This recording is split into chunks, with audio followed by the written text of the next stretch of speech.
Assalamualaikum warahmatullahi wabarakatuh. Halo anak-anak ibu, apa kabar? Bertemu kembali dengan channel Ibu Amelia Madonna. Sebelum memulai pembelajaran, ingat dulu pesan ibu. Keluar rumah kalau penting saja ya nak. Ingat untuk selalu 3M. 3M itu mudah dilakukan loh dan bisa mencegah virus corona, yaitu menggunakan masker, mencuci tangan dengan sabun dan air mengalir, kemudian menjaga jarak. Anak-anak ibu, kalau kamu sayang keluarga, jangan bawa virus ke rumah ya.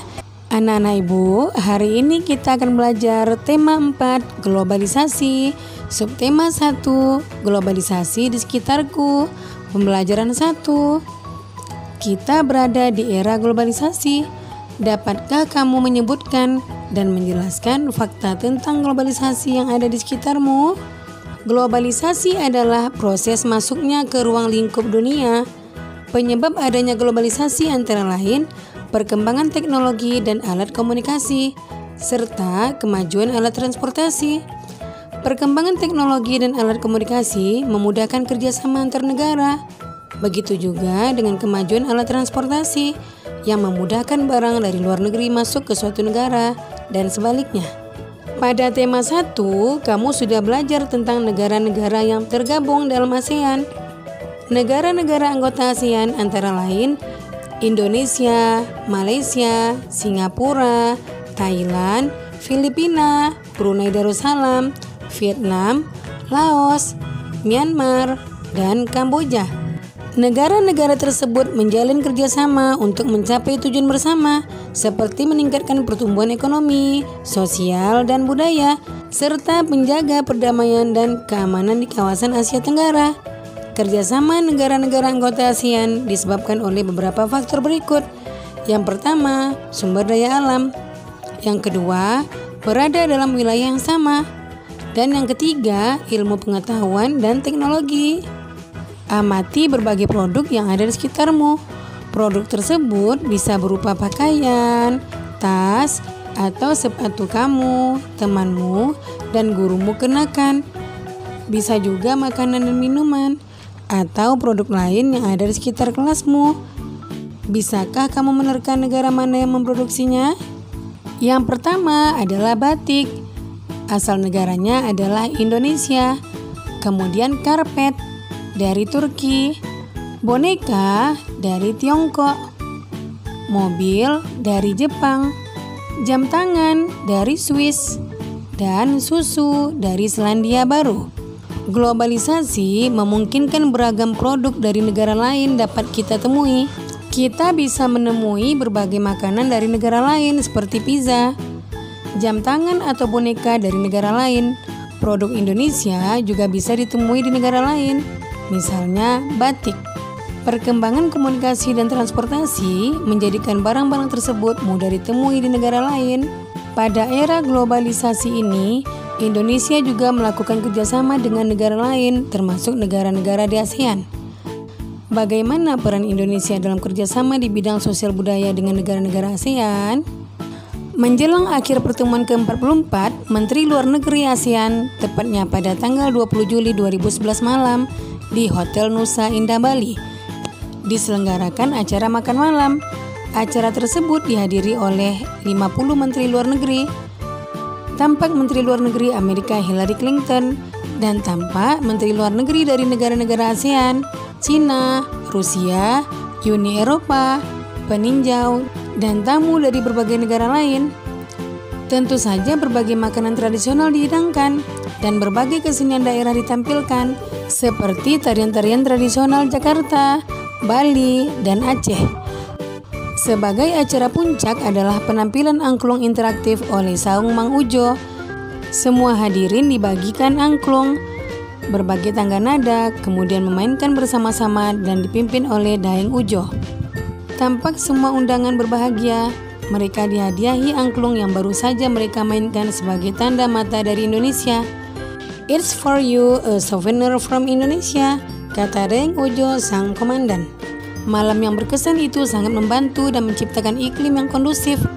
Malam tersebut membuat pertemuan para menteri luar negeri ASEAN dan berbagai pertemuan bilateral lainnya berlangsung sukses. Foto Ibu Hillary Clinton pun menghiasi berbagai surat kabar di dunia.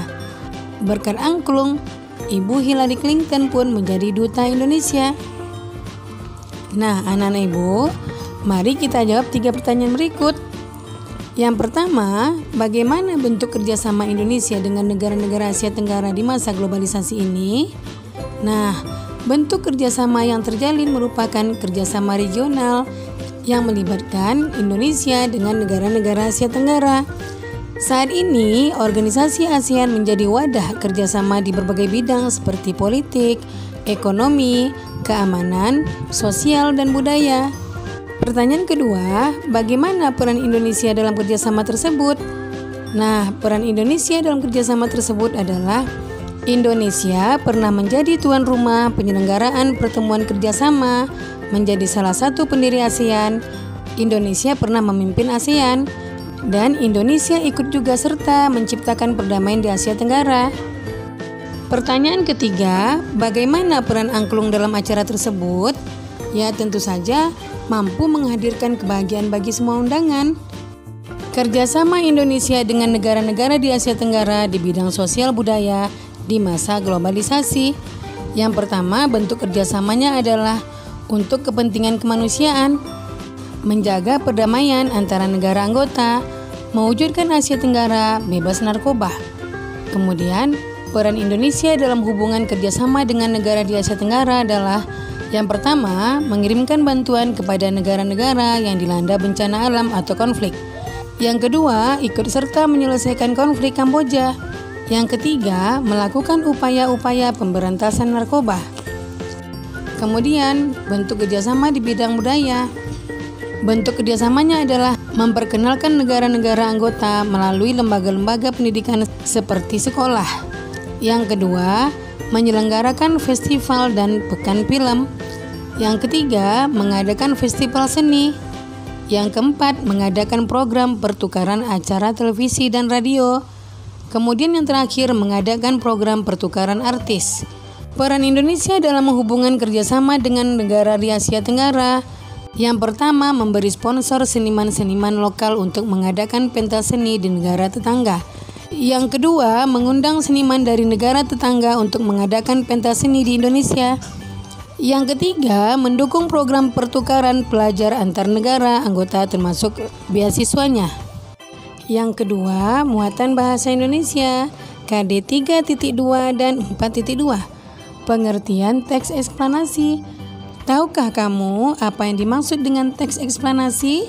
Ya, teks eksplanasi adalah teks yang berisi penjelasan.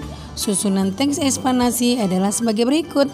Yang pertama, paragraf pertama berisi pernyataan umum berupa topik masalah atau permasalahan umum yang dibahas. Yang kedua, paragraf kedua dan seterusnya berisi fakta, pembuktian, atau proses penyelesaian dari topik yang dibahas. Yang ketiga, paragraf terakhir berisi simpulan, pesan, atau kesan tentang topik yang dibahas. Tahukah kamu, listrik mempunyai peran yang sangat penting di era globalisasi? Bagaimana produksi listrik di era globalisasi ini? Ayo kita diskusikan. Kita sering mendengar bahwa abad 20 merupakan abad globalisasi. Berbagai peristiwa dari berbagai belahan dunia dapat kita saksikan langsung melalui layar televisi.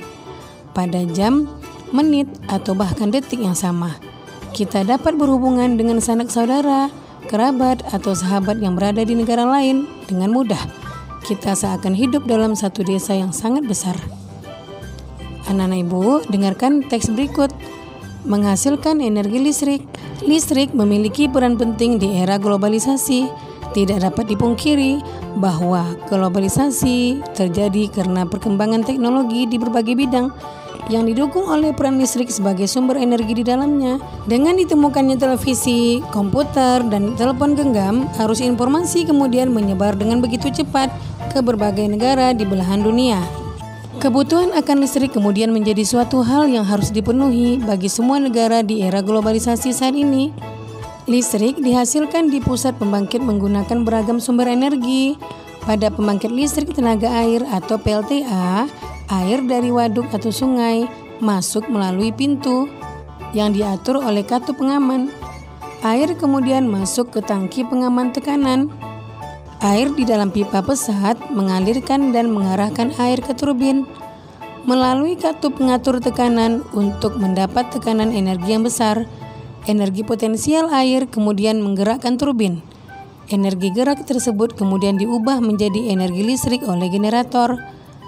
Energi listrik dari generator kemudian diatur kapasitas tegangannya dan dialirkan oleh transformer.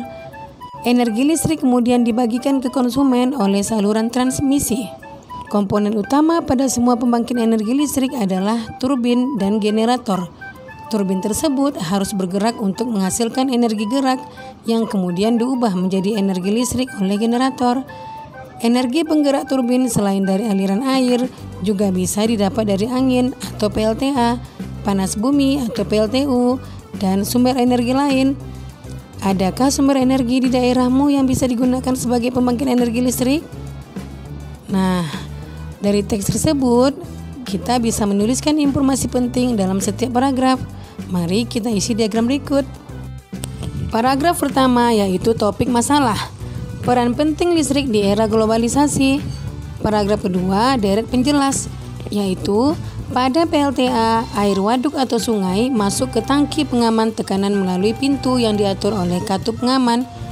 Kemudian air pada pesat mengalirkan air tersebut ke turbin melewati katup pengatur tekanan agar tekanan air lebih besar. Energi potensial air akan menggerakkan turbin sekaligus generator untuk menghasilkan listrik. Listrik tersebut kemudian diatur kapasitas tegangannya dan dialirkan oleh transformator menuju ke saluran transmisi untuk disalurkan ke konsumen. Kemudian paragraf ketiga yaitu kesimpulan dan pesan atau pendapat pribadi penulis. Turbin dan generator menjadi komponen utama pada pembangkit listrik. Generator dapat menghasilkan listrik jika turbin bergerak akibat mendapat tekanan dari air, angin, panas bumi, atau lainnya. Yang kedua, muatan IPA KD 3.6 dan 4.6. Proses menghasilkan energi listrik. Kebutuhan manusia di era globalisasi ini kian hari semakin meningkat. Globalisasi mempunyai pengaruh sangat besar bagi kemajuan teknologi. Kemajuan teknologi karena adanya penemuan-penemuan. Namun, sebagian besar penemuan-penemuan tersebut membutuhkan energi listrik. PLTA dapat menghasilkan energi listrik dengan cara memanfaatkan energi air yang mengalir. Aliran air dapat berasal dari aliran air terjun, air sungai yang deras, atau air yang dialirkan melalui pipa-pipa khusus yang tujuannya untuk menggerakkan turbin. Gerakan turbin tersebut nantinya akan diubah menjadi energi listrik di dalam generator. Kamu telah memahami tentang menghasilkan energi listrik dengan komponen-komponen utama pada pembangkit tersebut. Komponen utama pada semua pembangkit energi listrik adalah turbin dan generator atau dinamo. Turbin tersebut harus bergerak untuk menghasilkan energi gerak yang kemudian diubah menjadi energi listrik oleh generator atau dinamo. Pada pusat pembangkit dari waduk-waduk besar, energi listrik yang dihasilkan juga sangat besar dan mampu memenuhi kebutuhan listrik warga di banyak wilayah. Di daerah pedesaan yang belum terjangkau aliran listrik dari pemerintah, warga terkadang membuat pembangkit listrik secara mandiri dengan memanfaatkan aliran air dari sungai atau air terjun yang ada di daerahnya. Pembangkit tersebut tentunya menghasilkan energi listrik yang hanya cukup untuk memenuhi kebutuhan listrik warga sekitar saja. Pembangkit listrik tersebut dinamakan pembangkit listrik mikrohidro yang memanfaatkan sumber energi alternatif dari aliran air yang ada di lingkungan sekitar. Nah, anak-anak ibu, ayo perhatikan gambar berikut. Ini adalah skema pembangkit listrik mikrohidro. Nah, pada gambar pertama, air dalam jumlah tertentu dijatuhkan dari ketinggian tertentu. Gambar kedua, kincir yang ada pada turbin PLTMH berputar karena arus air. Kemudian pada gambar ketiga, putaran roda gerigi berfungsi untuk menurunkan atau menaikkan RPM motor generator. Gambar keempat, turbin menerima energi potensial air dan mengubahnya menjadi putaran atau energi mekanis. Putaran turbin dihubungkan dengan generator untuk menghasilkan listrik. Gambar kelima, setelah itu listrik disalurkan melalui kabel dari pembangkit ke pelanggan. Itulah proses yang dihasilkan energi listrik oleh pembangkit listrik mikrohidro. Nah, demikian video pembelajaran Ibu kali ini. Semoga bermanfaat ya. Jangan lupa kamu jaga kesehatan, ikuti protokol kesehatan, tetap di rumah, dan semoga wabah COVID-19 cepat berakhir dan anak-anak Ibu bisa datang ke sekolah lagi, bertemu teman-teman dan guru yang dicintai. Sekian, Assalamualaikum warahmatullahi wabarakatuh.